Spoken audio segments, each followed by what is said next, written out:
प्रचंड बोल मस्तकों के झुंड, आज चंद्र की घड़ी की तुम गुहार दो।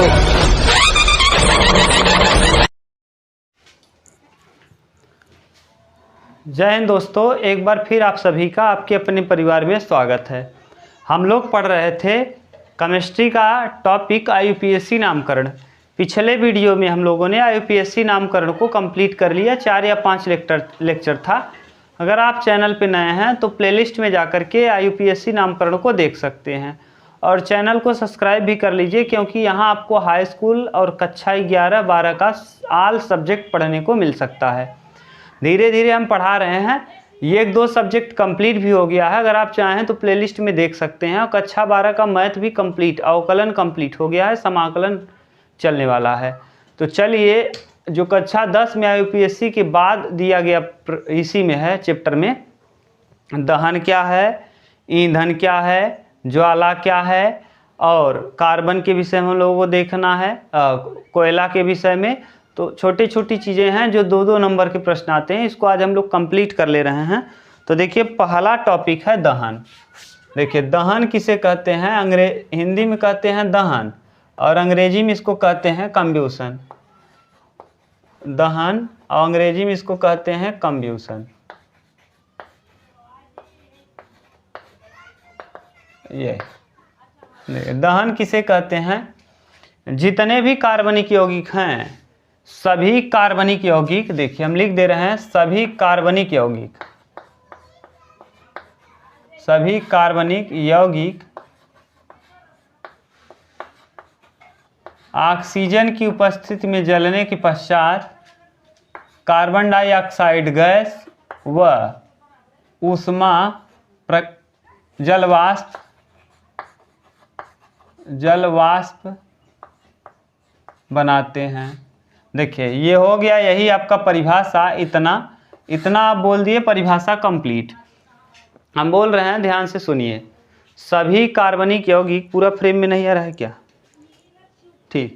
सभी कार्बनिक यौगिक ऑक्सीजन की उपस्थिति में जलने के पश्चात कार्बन डाइऑक्साइड गैस और जलवाष्प देते हैं। कार्बन डाइऑक्साइड गैस और जलवाष्प, और साथ के साथ प्रकाश और ऊष्मा उत्पन्न करते हैं, जिसे हम लोग दहन कहते हैं। जिसे इसी के साथ साथ क्या निकलेगा और इसके फलस्वरूप क्या मुक्त होता है? प्रकाश और ऊष्मा, प्रकाश प्लस ऊष्मा। ये इसी को हम लोग कहते हैं दहन।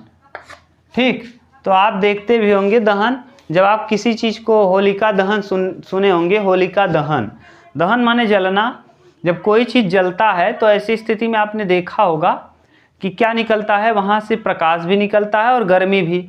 अगर गर्मी का मौसम में कुछ जल रहा है, कोई चीज़ अगर आपने जलाया है, तो वहाँ जैसे आग हम लोग तापते हैं ठंडी के मौसम में, तो जलाते हैं तो साथ के साथ क्या निकलता है? प्रकाश भी उससे निकलता है। जब जलने लगता है तो बगल अगल उजाला हो जाता है। तो ये तो हो गया प्रकाश, और उसी के साथ ऊष्मा भी निकला।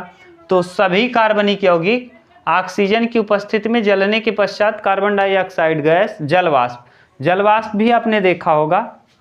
किसी भी लकड़ी को जलाइए तो देखिए पीछे से कभी कभी पानी निकलने लगता है, हल्का हल्का पीछे। अगर छेद हो या फिर कोई नर्म लकड़ी हो, या फिर नर्म लकड़ी का मतलब गीली लकड़ी हो, तो पीछे से पानी आना चालू हो जाता है। तो हो गया जलवाष्प। यानी सभी कार्बनिक यौगिक जब ऑक्सीजन की उपस्थिति में जलेंगे तो कार्बन डाइऑक्साइड गैस, जलवाष्प मुक्त करते हैं, और साथ के साथ उसके साथ क्या निकलता है? प्रकाश और ऊष्मा, जिस प्रक्रिया को हम लोग दहन कहते हैं। इसी में समझ लीजिए इसका रिएक्शन। जैसे कार्बन है, उसको जब ऑक्सीजन की उपस्थिति में हम जलाएंगे तो क्या मिलेगा? कार्बन डाइऑक्साइड और साथ के साथ प्रकाश और ऊष्मा। क्या निकल जाएगा? प्रकाश प्लस ऊष्मा एवं ऊष्मा। ये है। आगे एक और लिख लीजिए, जैसे मेथेन है, CH4। जब इसको ऑक्सीजन की उपस्थिति में जलाएंगे तो कार्बन डाइऑक्साइड गैस, जल और प्लस प्रकाश और ऊष्मा। ये प्रकाश प्लस ऊष्मा, इसे को हम कहते हैं क्या? इसी को हम कहते हैं दहन। तो ये हुआ आपका दहन कंप्लीट। आपसे कोई पूछेगा दहन किसे कहते हैं, तो आप बोलेंगे सभी कार्बनिक यौगिक ऑक्सीजन की उपस्थिति में जलने के पश्चात कार्बन डाइऑक्साइड गैस, जल वाष्प देते हैं तथा उसके फलस्वरूप क्या मुक्त करते हैं? प्रकाश और ऊष्मा यानी ऊर्जा मुक्त करते हैं, ये कहलाता है क्या? दहन। तो इस तरीके से दहन का परिभाषा लिख सकते हैं और इन दोनों एग्जाम्पल को दे देंगे तो आपका 2 नंबर कवर हो जाएगा। ठीक, इसका स्क्रीनशॉट लीजिए। तब हम लोग पढ़ते हैं ईंधन। चलिए अब हम लोग देखते हैं ईंधन। हमने देख लिया दहन, आपने स्क्रीनशॉट भी ले लिया होगा। अब हम लोग इसी में देख लेते हैं ईंधन। ये छोटे छोटे टॉपिक हैं जो आपको 2 नंबर दे के जाएंगे, और छोटे भी हैं आसान भी हैं, इसलिए आपको इन प्रश्नों को देख लेना है। ये 2-2 नंबर का प्रश्न आता है, हर साल आता है स्कूल में, तो इनको आप छोड़िए नहीं, क्योंकि ये छोटे प्रश्न हैं और आसानी से नंबर आपको दे के जाएंगे। तो देखिए अब हम लोग अगला देखते हैं ईंधन यानी फ्यूल। ईंधन, ईंधन अर्थात इसी को हम लोग कहेंगे क्या? फ्यूल। ये देखिए ईंधन किसे कहते हैं? तो ईंधन वह होता है, देखिए ध्यान से समझिए, वे कार्बनिक यौगिक जिनमें ऊर्जा संचित होता है और जलने के पश्चात प्रकाश और ऊष्मा उत्पन्न करते हैं, ईंधन कहलाते हैं। वे कार्बनिक यौगिक, देखिए वे कार्बनिक यौगिक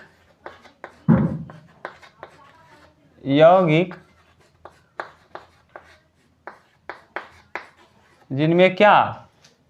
ऊर्जा संचित होती है, ऊर्जा संचित होती है, संचित माने इकट्ठा, ऊर्जा संचित होती है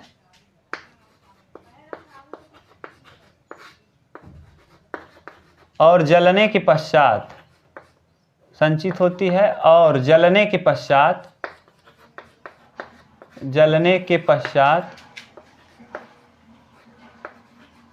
प्रकाश एवं ऊष्मा उत्पन्न करते हैं। प्रकाश एवं ऊष्मा उत्पन्न करते हैं, उत्पन्न करते हैं, क्या कहलाते हैं? ईंधन कहलाते हैं। तो वे कार्बनिक यौगिक जिनमें ऊर्जा संचित होती है और जलने के पश्चात प्रकाश एवं ऊष्मा उत्पन्न करते हैं, क्या कहलाते हैं? ईंधन। इसको आप ऐसे भी बना सकते थे, ऐसे कार्बनिक यौगिक और क्या संचित है? ऊर्जा संचित है, ऊर्जा संचित है, और ये जब जल रहे हैं दोनों मिल करके तो क्या उत्पन्न हो रहा है? प्रकाश एवं ऊष्मा, प्रकाश एवं ऊष्मा। इस तरीके से डड्डा बनाएंगे तो आपको याद होने का दर बढ़ जाएगा। तो हम किसे ईंधन कहते हैं? वे कार्बनिक यौगिक जिसमें ऊर्जा संचित होती है और जलने के पश्चात प्रकाश एवं ऊष्मा उत्पन्न करते हैं, क्या कहलाते हैं? ईंधन कहलाते हैं। ईंधन। देखिए अब ईंधन 2 प्रकार का हो सकता है, एक मुक्त अवस्था में पाया जाने वाला ईंधन और एक संयुक्त अवस्था में। यानी ईंधन कितने प्रकार का हम देख लेंगे, तो ईंधन जो होता है ये 2 प्रकार का हो जाएगा, एक मुक्त अवस्था में और एक संयुक्त अवस्था में। मुक्त अवस्था और संयुक्त। मुक्त मतलब जो स्वतंत्र हो और संयुक्त मतलब जो किसी के साथ पाया जाए। मुक्त में जैसे आ जाएगा कोयला हो गया, कोक हो गया, चारकोल हो गया, कोयला, कोक और चारकोल, कोक और चारकोल। और संयुक्त अवस्था में आ जाएगा 2-3 हो गया, पेट्रोल हो गया, डीजल हो गया। यहाँ देखिए हम लोग संयुक्त वाला लिख लेते हैं इस तरीके से, क्या हो जाएगा? CNG, अगला LPG, अगला पेट्रोल, अगला डीजल। ये सब ऐसे हैं जो संयुक्त अवस्था में पाए जाते हैं, माने अकेले नहीं पाए जाते। CNG का फुल फॉर्म पूछता है तो compressed, compressed natural gas, compressed natural gas, natural gas.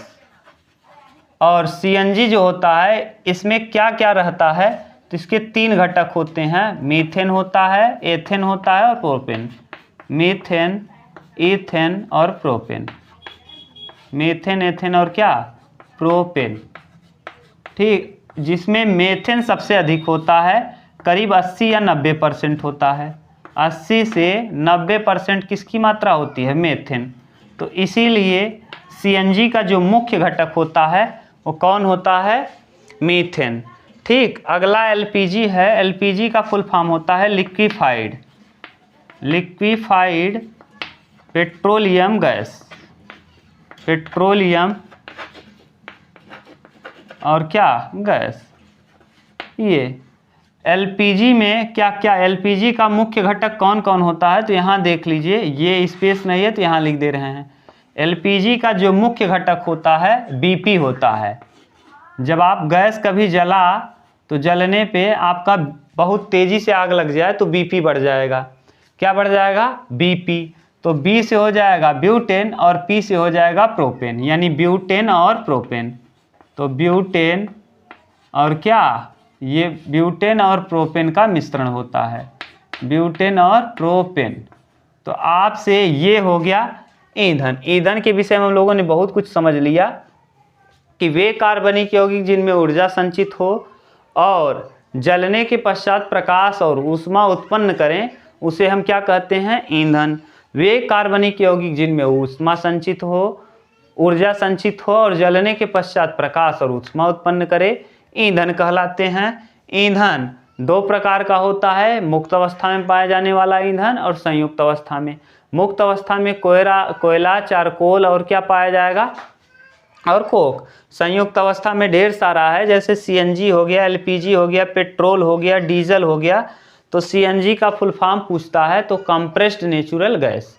तो CNG का पूरा नाम क्या है? कंप्रेस्ड नेचुरल गैस है। CNG के किससे किससे मिलके बना होता है? तो मीथेन, इथेन और प्रोपेन, जिसमें मुख्य घटक इसका कौन होता है? मीथेन, क्योंकि CNG में सबसे ज़्यादा मात्रा होता है मीथेन का, 80 से 90%। ठीक, इसके बाद आ जाएगा LPG। LPG का फुल फॉर्म होता है liquefied petroleum gas. LPG, L का मतलब लिक्विफाइड, P का मतलब पेट्रोलियम और G का मतलब गैस। तो लिक्विफाइड पेट्रोलियम गैस ये जो होता है इसका मुख्य घटक होता है BP। जैसे कहीं आग लगा, गैस से आग लग गया तो सबसे पहले आदमी का BP बढ़ जाता है। तो BP बढ़ने का मतलब B से ब्यूटेन और P से प्रोपेन। तो जो माने LPG है वो किसका किसका मिश्रण है? ब्यूटेन और प्रोपेन का। एक सबसे बड़ी बात है कि ये जब गैस खुल जाता है कहीं तो उसमें क्या मिलाया रहता है जिस वजह से बदबू आती है, जिस वजह से आदमी पता कर लेता है कि गैस खुल गया है। तो ये है मिथाइल मरकैप्टेन। तो आप लोग याद करके रखिएगा, मरकैप्टेन। मरकैप्टेन की वजह से ये पता चल जाता है कि गैस में लीक हो रहा है। यानी गैस लीक कैसे पता करते हैं? तो गैस का लीक जो होता है पता चलता है किसकी वजह से? मिथाइल मरकैप्टेन की वजह से। तो ये हुआ ईंधन, और ईंधन के विषय में इतनी जानकारी थी। अब इसका आप स्क्रीनशॉट लीजिए और तब हम लोग देखते हैं आगे ज्वाला।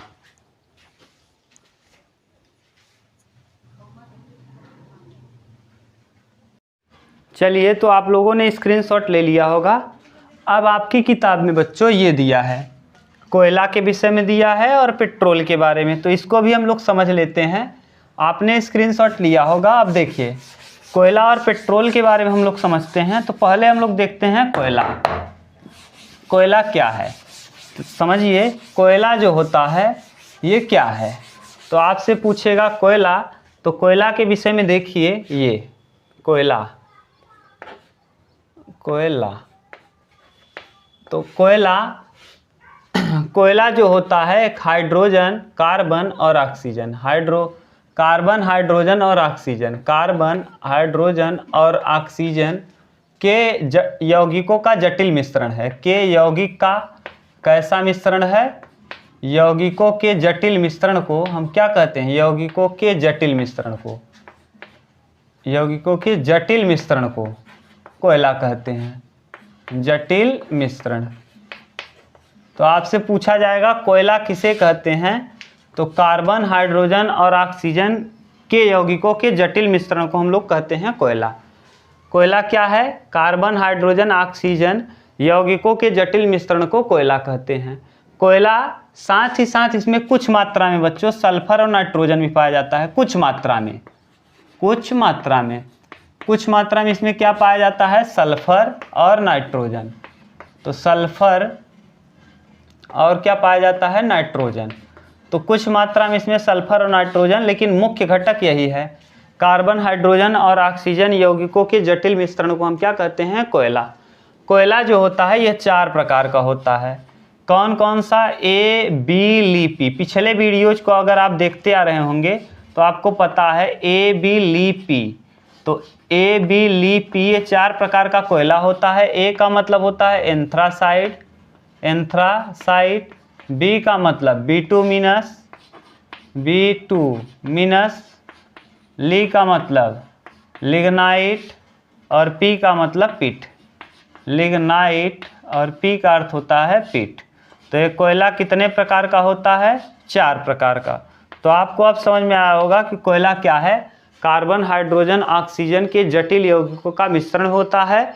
इसमें कुछ मात्रा में सल्फर और नाइट्रोजन भी पाया जाता है। यह 4 प्रकार का होता है। बहुत वर्ष पहले पृथ्वी के अंदर दबे हुए पेड़ पौधों से इसका निर्माण हुआ था, जिसे हम लोग जीवाश्म ईंधन भी कहते हैं, क्योंकि जीवों के दब जाने से बना है, तो इसीलिए इसको हम लोग क्या कहते हैं? जीवाश्म ईंधन के नाम से भी जाना जाता है। और ये जो कोयला होता है ये किस अवस्था में पाया जाता है? मुक्त अवस्था में। तो मुक्त इसलिए कहते हैं क्योंकि अकेले हो जाता है, स्वतंत्र होता है मुक्त अवस्था में। तो ये मुक्त अवस्था में। इसका स्क्रीनशॉट लीजिए, तब हम लोग देखते हैं पेट्रोल के विषय में। ठीक, उतारिए तब।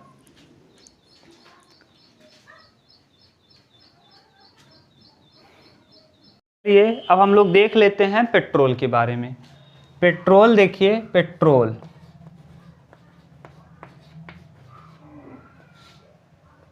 पेट्रोलियम,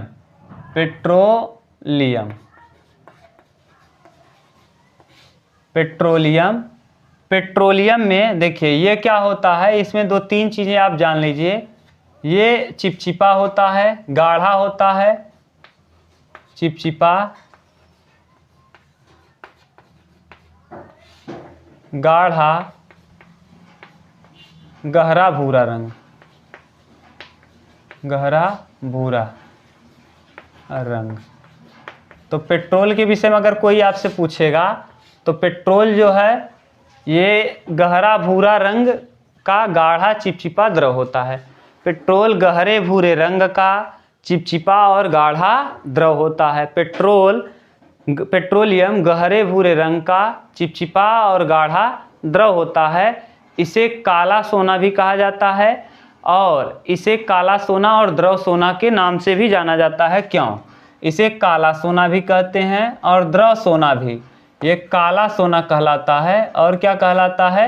द्रव सोना, द्रव सोना। तो इसे काला सोना या द्रव सोना के नाम से भी जाना जाता है। तो पेट्रोल क्या है? पेट्रोल जो है वो गहरा भूरे रंग का चिपचिपा द्रव होता है।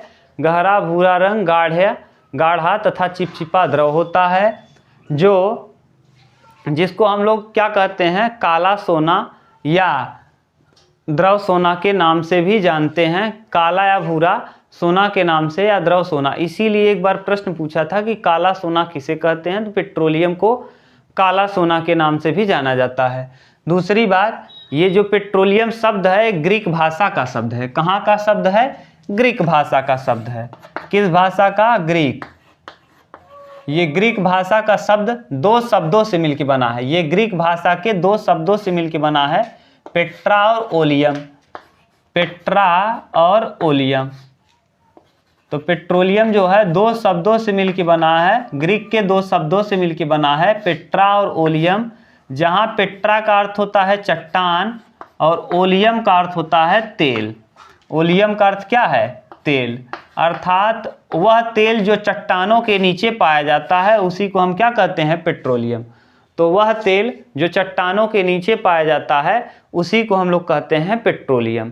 ठीक, ये कच्चा होता है, इसे हम लोग शुद्ध करते हैं और शुद्ध करके इसे कई चीज़ों में बनाया जाता है। जो आप लोग देखते होंगे डामर, इसी को संशोधित करके जो अंतिम इसका उत्पाद बनता है वही कहलाता है डामर। और उसमें भी आप लोग जो वासलीन लगाते हैं, ये वासलीन भी इसी से बनता है।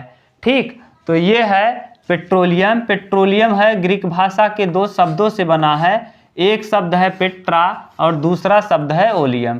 पेट्रा का अर्थ होता है चट्टान और ओलियम का अर्थ होता है तेल, यानी चट्टानों के नीचे जो तेल पाया जाता है उसे हम पेट्रोलियम कहते हैं। तो पृथ्वी के अंदर जो चट्टानों के नीचे से तेल निकाला जाता है उसी को हम क्या कहते हैं, पेट्रोलियम। इस पेट्रोलियम का जो रंग होता है ये गाढ़ा होता है, गहरा भूरा रंग का होता है, चिपचिपा होता है।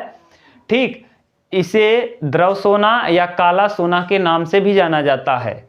ये है पेट्रोलियम, इसका स्क्रीनशॉट लीजिए, तब हम लोग पढ़ लेते हैं ज्वाला किसे कहते हैं। आपने देख लिया पेट्रोलियम, अब हम लोग पेट्रोलियम के बाद हम लोग देखते हैं ज्वाला। देखिए ज्वाला किसे कहते हैं ये समझना है। ज्वाला, फ्लेम, अंग्रेजी में इसको कहते हैं फ्लेम्स, FLAMES, फ्लेम्स। देखिए ज्वाला, ये ज्वाला क्या है, वह एरिया, वह क्षेत्र। देखिए जैसे यही बना दिए हम, तो ये वह क्षेत्र जहां हम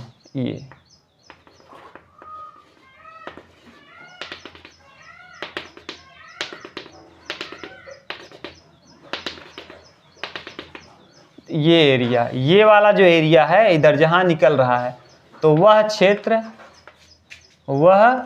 क्षेत्र जहां गैसीय पदार्थों का, कौन से पदार्थों का, गैसीय पदार्थ का, वह क्षेत्र जहां गैसीय पदार्थ का दहन होता है, क्या कहलाता है, ज्वाला कहलाता है। तो वह क्षेत्र जहां गैसीय पदार्थों का दहन होता है वह क्षेत्र ही ज्वाला कहलाता है। ठीक, अब यहाँ हम लोग देखेंगे ऑक्सीजन की मात्रा के आधार पर ज्वाला दो प्रकार का होता है। किसके आधार पे, ऑक्सीजन की मात्रा के आधार पर जो ज्वाला होता है यह दो प्रकार का होता है। कैसे, ऑक्सीजन की मात्रा और दहन, ये ज्वाला दो प्रकार का, ऑक्सीजन की मात्रा व दहन। ऑक्सीजन की मात्रा और दहन के आधार पर ज्वाला दो प्रकार का, एक नीली ज्वाला या अदीप्त ज्वाला, नीली ज्वाला या इसी को कहते हैं अदीप्त ज्वाला, अदीप्त, और दूसरा पीली ज्वाला या दीप्त ज्वाला, पीली ज्वाला या दीप्त ज्वाला, दीप्त।